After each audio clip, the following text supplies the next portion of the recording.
휴대폰 연락처를 보면 사람을 이름이 아니라 역할이나 별명으로 저장해 놓는 경우가 있습니다. 예를 들어서 이런 거죠. 에어컨 기사님, 정수기 코디님, 어느 중국집 사장님, 또는 개인적으로 물주, 개진상, 부탁만 하는 놈. 요새는 택배를 하도 많이 받으니까 또 택배, 기사님, 이렇게 등등으로 저장하는 경우들이 있습니다. 이름이 기억나지 않아도 또 기억하지 않아도 그냥 에어컨, 정수기라고 검색을 하면 바로 찾을 수 있으니까 너무 편리합니다. 그러나 그 사람들에게도 이름이 있습니다. 가족이 있고 지나온 시간도 있고 또 우리가 알지 못하는 삶의 이야기가 있습니다. 우리에게 필요한 역할이 또는 부르고 싶은 별명이 그 사람의 전부는 아닙니다. 저희 막내딸은요, 누군가를 놀릴 때 이렇게 하더라고요. 꼴레리라고 하더라고요. 좀 이상하죠? 원래 얼레리꼴레리인데, 얼레리를 자꾸 빼먹고 꼴레리라고 합니다. 아무리 얼레리꼴레리다라고 가르쳐줘도 꼴레리라고 합니다. 그런데 이 얼레리꼴레리의 표준어는요, 알라리, 까나리입니다. 깔라리. 다음 장면인데, 알라리, 깔라리. 혹시 들어보셨나요? 알라리, 깔라리. 알라리는 어린 나이에 벼슬을 하거나 돈으로 벼슬을 딴 그런 어린 사람을 놀려서 하는 말입니다. 그 이름은 중요하지 않습니다. 그는 그저 놀림받아야 할 어린 나이거나 돈으로 벼슬을 딴 사람에 불과합니다. 얼레리가 그런 말이에요. 꼴레리는 그냥 붙는 겁니다. 깔라리라고 해서 붙는 거죠. 우리가 나이가 들어서 이런 저급한 표현은 잘 쓰지 않습니다. 혹시 누군가 놀릴 때 이렇게 놀리시나요? 지금도 얼레리, 꼴레리 이렇게 놀리시나요? 안 하죠. 하지만 실상 우리의 삶 가운데서 우리가 얼레리, 꼴레리를 얼마나 많이 하는지 모릅니다. 예를 들어서 이런 겁니다. 이름을 차마 누구 예를 들기 어려워서 성경 인물로 했습니다. 마태는 취업을 못했대요.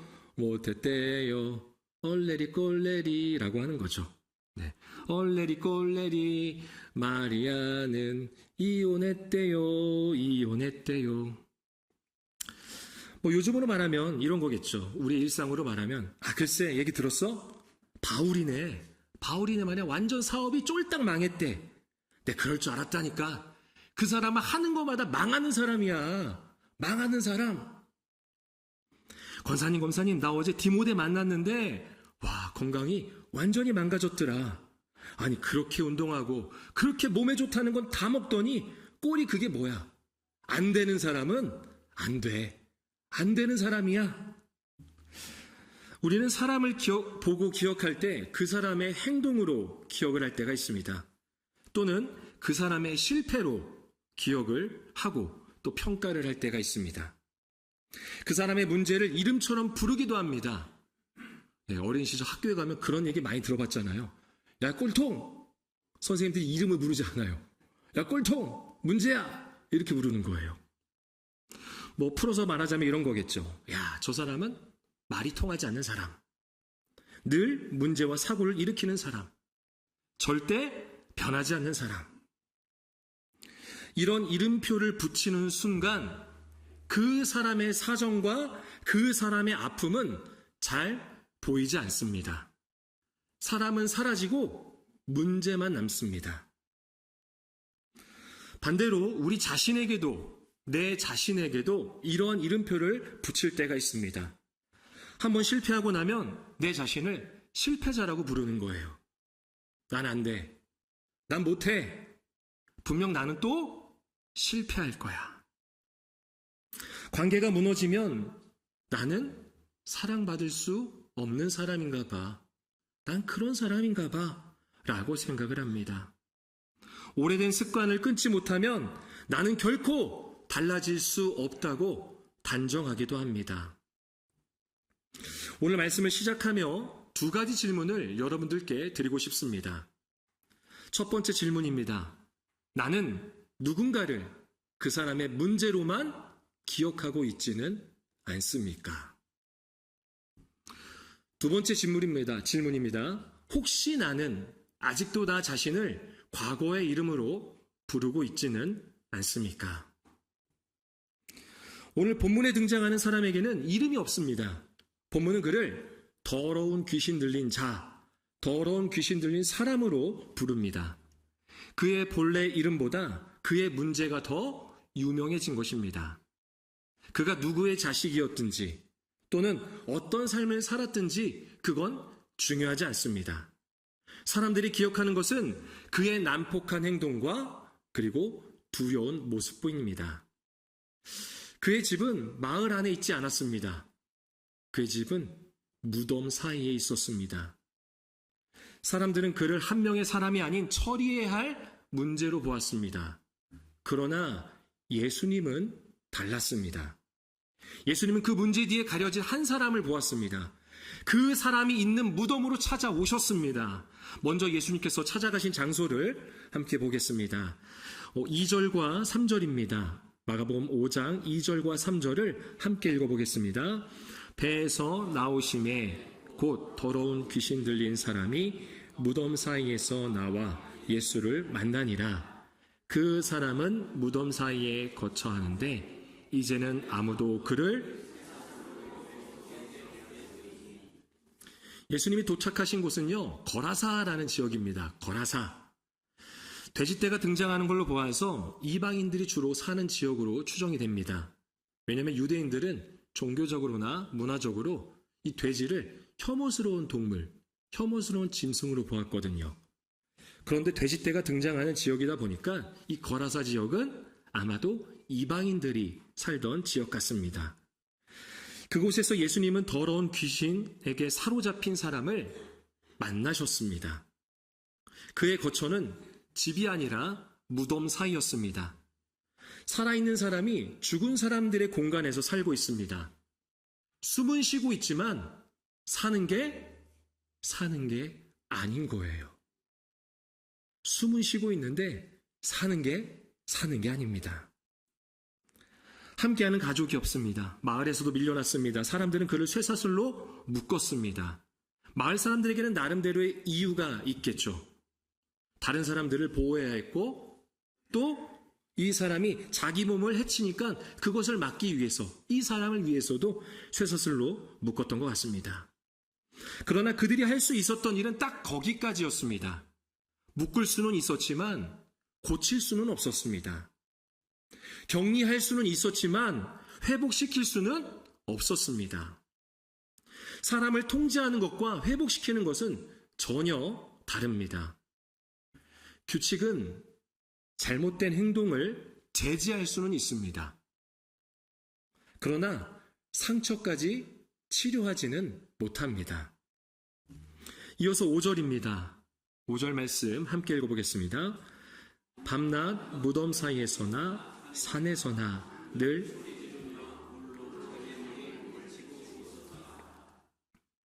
이 사람의 삶이 어떻습니까? 고립과 파괴의 삶입니다. 늘 외롭습니다. 혼자 고립된 삶을 살아가고 있습니다. 그리고 늘 자신을 파괴하고 있습니다. 고립과 파괴의 삶이 반복되고 있었습니다. 사람들은 그를 위험한 사람으로 보았습니다. 그러나 그는 다른 사람보다 먼저 자기 자신에게 위험한 사람이 되어 있었습니다. 악한 영은 사람을 자유롭게 하지 않습니다. 관계를 끊습니다. 존재의 이유를 무너뜨립니다. 자기 자신을 해치게 합니다. 마침내 죽음에 가까운 자리로 몰아냅니다. 여기서 우리가 한 가지 알아야 할 게 있습니다. 본문은 실제로 더러운 귀신에게 사로잡힌 사건을 기록하고 있습니다. 실제로 더러운 귀신에게 사로잡힌 사건입니다. 그러나 오늘날 우울증이나 조현병 같은 정신질환을 모두 귀신 들림으로 단정지어서는 안 됩니다. 정신질환에는 정확한 진단과 치료가 필요합니다. 신앙으로 극복해야 한다며 그 치료를 막거나 또는 고통받는 사람에게 어떠한 영적인 낙인을 찍는 행위를 해서는 안 된다는 거죠. 뭐 그렇게 말할 때가 있습니다. 우울의 영 또는 뭐 치매의 영. 우리 한국 사람들 특히나 이렇게 영적인 걸 좋아해서 영이라는 걸 붙이는 걸 좋아해요. 무슨 영, 무슨 영. 많이 먹는 영, 운동 안 하는 영, 게으른 영, 이런 것들을 많이 붙이는데 그 사람의 성격일 수 있고 건강일 수 있습니다. 전문가를 찾아가시길 바랍니다. 본문의 핵심은 고통받는 사람을 정죄하는 데 있지 않습니다. 모두가 피했던 그 사람에게 예수님이 가까이 가셨다는 거예요. 예수님이 가까이 가셨다는 거예요. 사람들은 그를 무덤에서 밀어냈습니다. 그런데 예수님은 그 무덤으로 들어가셨습니다. 사람들은 그에게서 위험만 보았지만 예수님은 문제 뒤에 가려진 한 사람을 보았습니다. 그 사람이 먼저 예수님께 도움을 요청한 것이 아닙니다. 그에게는 자신의 상태를 제대로 설명할 능력도 또 마을로 돌아갈 힘도 없었습니다. 그래서 예수님이 먼저 그가 있는 곳으로 오셨습니다. 여러분, 이게 복음입니다. 복음은 우리가 삶을 깨끗이 정돈했을 때 술도 안 하고 담배도 끊고 그리고 내 삶이 이제 다 청산해서 나 이제 좀 깨끗해 라고 했을 때 예수님이 찾아오시는 이야기가 아닙니다.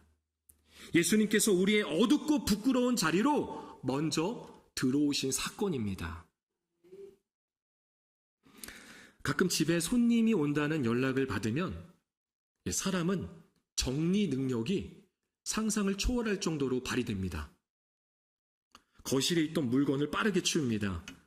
의자나 테이블 위에 있던 옷은 안방으로 들어갑니다. 식탁 위에 있던 물건들은 서랍으로 잠시 들어가야 합니다. 시간이 더 부족하면 방 하나를 정해서 그 안에 다 밀어 넣습니다. 밀어 넣는다는 것은 좋은 편이지, 다 때려 넣습니다. 겉으로 보면 집이 아주 깨끗합니다. 그런데 한 가지 주의해야 될 것이 있습니다. 아무 방문이나 열개해서는 안 됩니다. 네, 저희 집 이야기입니다. 우리의 마음도 그렇습니다. 사람들에게 보여주는 거실은 잘 정돈해 놓습니다. 그러나 아무에게도 보여주지 않는 방이 있다는 거죠. 부끄러운 실패, 오래된 상처, 끊지 못한 습관. 겉으로는 괜찮아 보이지만 안에서는 무너져 있는 자리입니다. 우리는 예수님께도 정돈된 거실만 보여드리고 싶어 합니다. 그래서 예배에도 수많은 불필요한 형식들, 그리고 가리고자 하는 형식들이 많이 생겨나기도 했습니다. 그러나 예수님은 현관에서 거실까지만 둘러보시고 돌아가시는 손님이 아닙니다. 우리가 닫아둔 방문 앞에 서시고 감추어둔 자리까지 들어오십니다. 헬리나우에는 이는 내 사랑하는 자유라는 책을 통해 이렇게 말합니다. 내가 자네에게 하고 싶은 말은 이는 내 사랑하는 자유라는 말뿐이네. 원서의 내용으로 보면 이렇습니다. 당신에게 꼭 하고 싶은 말이 있습니다. 당신은 사랑받는 사람입니다. 당신은 사랑받는 사람입니다.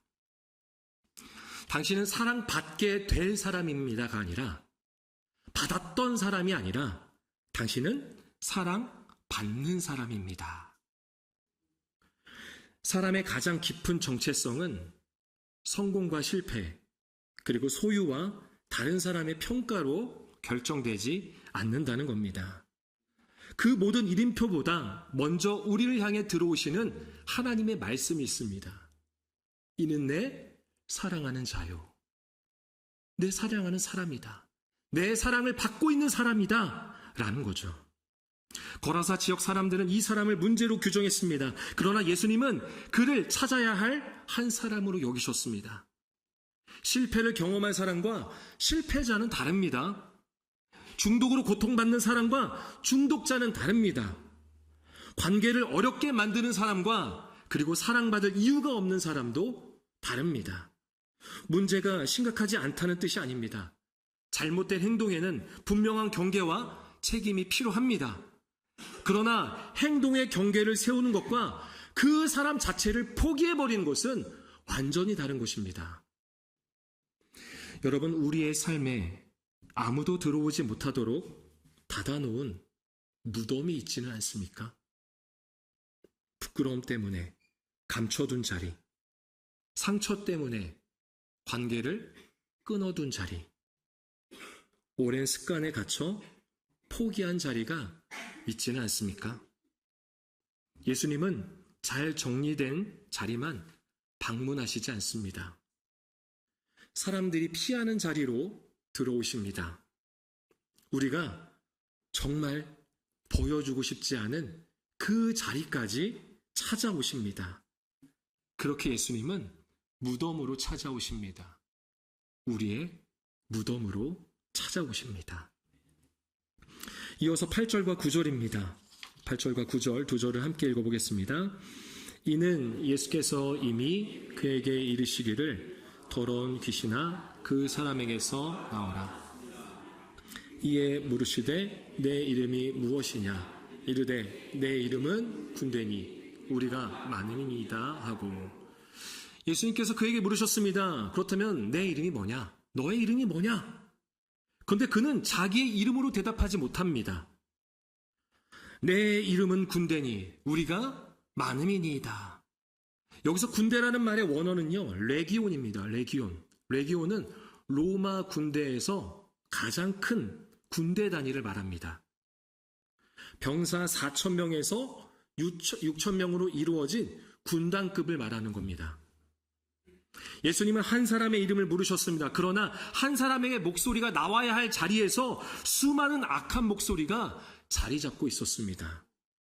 그는 자기 이름을 잃었고 삶의 주도권도 잃어버렸습니다. 어쩌면 죄와 중독도 사람에게 비슷한 일을 하는 것 같습니다. 처음에는 사람이 그것을 선택합니다. 그러나 시간이 지나면 그것이 사람을 선택합니다. 그것이 사람을 완전히 지배해버려요. 처음에는 조절할 수 있다고 생각했지만 나중에는 멈추고 싶어도 멈출 수 없는 상태에 이르게 됩니다. 결국 문제를 자기 정체성으로 받아들이게 되는 거죠. 그래서 실패를 경험한 사람들이 나는 실패자야 라고 생각해버립니다. 자신을 실패자라고 불러요. 분노로 어려움을 겪는 사람이 자신은 원래 그런 사람이라고, 맞아, 나는 원래 그런 사람이지, 나는 원래 그랬지 뭐 라고 단정 짓습니다. 문제가 이름을 대신하기 시작합니다. 그러나 예수님은 그 사람을 군대로 부르지 않고 또 군대에게 넘겨주시지도 않았습니다. 더러운 귀신을 향해서 말씀하시죠. 그 사람에게서 나오라. 그 사람에게서 나오라. 예수님은 악한 영과 그 사람을 구분하셨습니다. 악한 영은 떠나야 합니다. 하지만 그 사람은 되찾아야 합니다. 예수님의 목적은 그 사람을 제거하는 것이 아니라 그 사람을 붙잡고 있는 존재를 제거하는 것이었습니다. 사람들은 쇠사슬로 문제를 억누르려 했습니다. 그러나 쇠사슬은 그를 회복시키지는 못했습니다. 여러분, 자동차 계기판에 엔진 경고등이 들어온 적이 있으십니까? 네, 한번 이 상황을 생각해 보길 바랍니다. 경고등이 들어올 때 마음이 불편해집니다. 시간도 없는데 정비소 가야 되는 거 아니야? 바쁜데. 또 이런 생각이 들죠. 이거 수리비 또 얼마 드는 거야? 생뚱나가는 거 아니야? 그냥 잠깐 떴다가 없어졌으면 좋겠다. 그런데 이 경고등이 사라지지 않는 겁니다. 그렇다고 해서 그 위에 스티커를 붙이면 어떨까요? 보이지 않게 스티커를 붙이는 거예요. 잠시 운전자의 마음은 편안해질 수 있습니다. 하지만 자동차는 전혀 편안하지 않습니다. 경고등을 가린 것과 자동차를 고친 것은 완전히 다르기 때문입니다. 사람도 마찬가지입니다. 말을 하지 못하게 했다고 그 마음이 나은 것은 아닙니다. 문제를 보이지 않게 했다고 해서 그 내면이 온전해진 것도 아닙니다. 예수님은 경고등만 가리지 않으십니다. 사람을 조용하게만 만들지 않으십니다. 그 사람을 속박하던 근원을 다루시고 잃어버린 자를, 그 자신을 되찾아 주십니다. 귀신들은 돼지에게 들어가는 일조차도 예수님의 허락을 받았습니다. 그리고 돼지떼는 비탈길을 달려 내려가다가 바다에서 몰사했습니다. 이 사건은 악의 본질을 보여줍니다. 악은 살리지 않습니다. 살리지 않아요. 관계를 끊고 사람을 파괴하며 그리고 결국 죽음으로 몰아갑니다. 돼지떼에게 일어난 일은 악한 영이 그동안 이 사람에게 하고 있던 일을 눈에 보이게 드러낸 것입니다. 그러나 예수님은 그 파괴를 멈추셨습니다. 본문 15절입니다. 15절 말씀 함께 읽어보겠습니다. 예수께 이르러 그 귀신 들렸던 자, 곧 군대 귀신 집혔던 자가 옷을 입고 정신이 온전하여 앉은 것을 보고 두려워하더라. 그는 이제 옷을 입었습니다. 정신이 온전해졌습니다. 예수님 곁에 앉아 있습니다. 날뛰던 자가, 자기 몸을 해야 하던 자가 이제 예수님 옆에서 온전해져서 앉아 있습니다. 전에는 무덤 사이를 마구마구 뛰어다녔죠. 이제는 평안히 앉아 있는 거예요. 전에는 존재의 이유와 자기 자신을 잃어버렸지만 이제는 다시 사람다운 모습을 되찾았습니다. 예수님의 구원은 귀신 나간 상태를 끝내는 걸로 끝나지 않습니다. 귀신이 나갔다고 해서 끝나는 게 아니라 이제 다시 사람다운 모습으로서 회복시키십니다. 존 파이퍼 목사님은 한 팟캐스트 방송에서 이렇게 말했습니다. 그리스도께서는 마귀를 정복하십니다. 갇힌 사람을 자유롭게 하십니다. 그리고 자신이 위대한 구원자이심을 드러내십니다. 예수님은 사람을 더 강한 사슬로 묶지 않으셨습니다. 사람을 자유롭게 하십니다. 그런데 마을 사람들은 회복된 사람을 보고도 기뻐하지 않아요. 오히려 두려워하며 예수님께 떠나달라고 간절히 요청합니다. 그들 앞에는 회복된 한 사람과 그리고 사라진 돼지떼가 함께 있었기 때문입니다. 돼지떼는 없고 회복된 한 사람만 남아있다는 거죠. 본문은 그들의 동기를 자세히 설명하진 않습니다. 다만 한 사람의 회복보다 자신들의 손실 그리고 자신들의 불편이 더 크게 느껴졌던 것 같습니다. 우리도 사람이 회복되기를 원하고 있습니다. 그렇게 바랍니다. 또 그렇게 기도합니다. 그러나 실제 회복에는 기다림과 수고가 필요합니다. 관계가 회복되기를 바라지만 먼저 사과하는 것은 참 어렵습니다. 어려운 사람을 도와야 한다고 생각하지만 내 시간을 내는 것은 마음에 부담이 갑니다. 예수님은 그 사람을 단지 조용하게 만드신 것이 아닙니다. 빼앗긴 이름과 존재의 이유 그리고 삶을 되돌려 주셨습니다. 예수님은 무덤에서 그 사람을 일으키셨습니다. 그렇다면 우리도 누군가의 무덤에 찾아가 그 사람을 일으키는 사역을 감당해야 되겠죠. 본문 18절과 19절입니다. 우리 두 절 같이 읽어보겠습니다. 예수께서 배에 오르실 때에 귀신 들렸던 사람이 함께 있기를 간구하였으나 허락하지 아니하시고 그에게 이르시되 집으로 돌아가 주께서 네게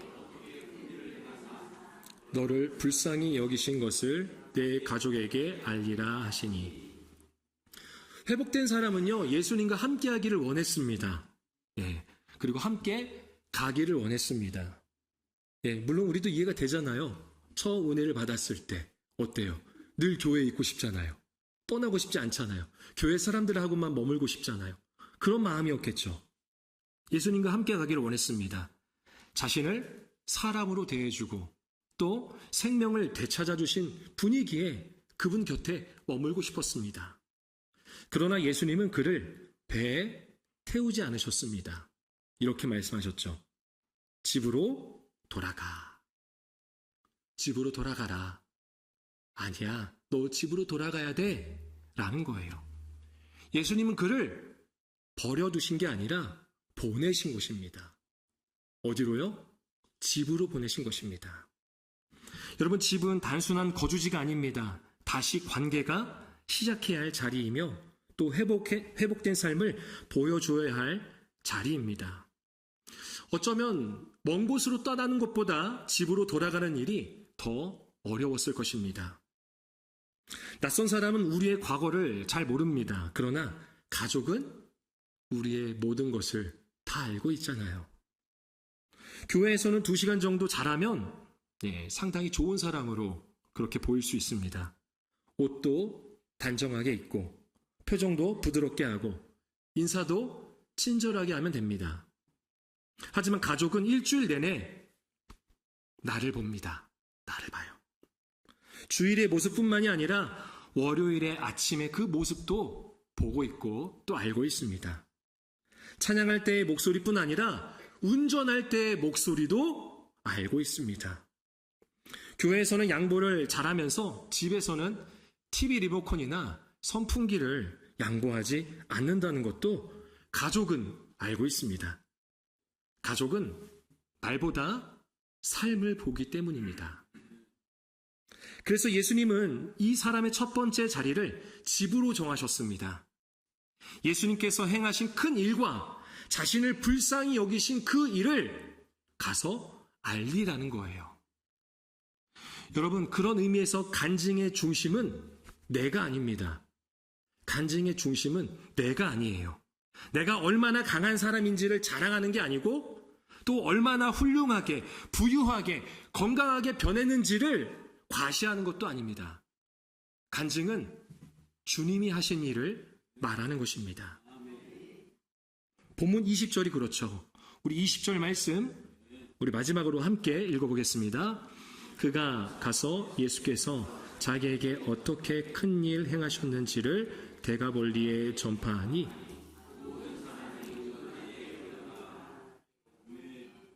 그 사람은 집으로 돌아갔고 후에 가족을 넘어 본문의 지역이었던 거라사 또 그 거라사를 넘어서 데가볼리에 예수님이 행하신 일을 자신에게 행하시고 자신을 불쌍히 여기신 일을 전하였습니다. 거라사가 용인 정도라고 본다면 데가볼리는 경기도쯤 됩니다. 그러니까 가정을 떠나서 그 지역으로 더 나아가서 더 큰 지역에 나아가 복음을 전했다라는 것이죠. 여러분 기억하십시오. 전에는 그의 입에서 절규가 나왔습니다. 그런데 이제는 은혜의 이야기가 나옵니다. 예수님은 그의 과거를 없었던 일로 만들지 않으셨습니다. 오히려 그 과거까지 은혜의 증거로 사용하셨습니다. 우리에게도 돌아가야 할 집이 있습니다. 주님이 보내신 그 사역의 현장, 집이 있습니다. 먼저는 가정이겠죠. 또 더 나아가 직장과 이웃이 있는 일상의 자리가 바로 우리의 사역의 현장입니다. 그곳에서 거창한 말부터 할 필요 없습니다. 조금은 부드러워진 말투, 또 먼저 사과하는 태도, 약속을 책임져주는 그러한 모습들, 이러한 변화가 주님께서 내게 행하신 것을 보여주는 것입니다. 마치 찬송가 421장의 가사처럼 말입니다. 가사가 이렇죠. 내가 예수 믿고서 죄사함 받아 나의 모든 것 다 아멘. 2절은 이렇습니다. 주님 밝은 빛에 쌍 어둠에 지니 나의 모든 것 다 변했네. 내가 주 앞에 온전케 됨은 아멘. 내가 온전케 된 것은 주님의 공로다. 주님이 하셨다라는 거예요. 예수님을 믿은 뒤 우리의 삶은 달라져야만 하고 또 달라졌고 또 달라지고 있습니다. 바로 그 고백입니다. 이제 우리에게도 질문이 생깁니다. 예수님을 믿은 뒤 가장 가까운 사람들은 나에게서 어떠한 변화를 발견하고 있습니까? 예수님은 무덤에서 일으키신 사람을 다시 삶의 자리로, 집으로 보내십니다. 말씀을 맺겠습니다. 여러분 처음 했던 두 질문 기억나십니까? 나는 누군가를 그 사람의 문제로만 기억하고 있지는 않습니까? 또 하나의 질문이 있었죠? 혹시 나는 아직도 나 자신을 과거의 이름으로 부르고 있지는 않습니까? 사람들은 본문에 나온 사람을 귀신 들린 사람으로 불렀습니다. 그러나 예수님은 그 이름표 너머에 있는 한 사람을 보셨습니다. 예수님은 무덤으로 찾아오셨습니다. 그를 무덤에서 일으키셨습니다. 그리고 다시 집으로 보내셨습니다. 그의 과거는 완전히 사라진 것은 아닙니다. 그러나 과거가 더 이상 그의 이름과 미래를 결정짓지는 못합니다. 이제 마지막으로 한 가지 더 묻고 싶습니다. 내가 예수님을 믿은 뒤 나에게 가장 가까운 사람들은, 또 내 주변 사람들은 나에게서 어떠한 변화를 보고 있습니까? 이제 우리가 행함으로써, 그 삶으로써 보여줘야 할 때인 줄로 믿습니다.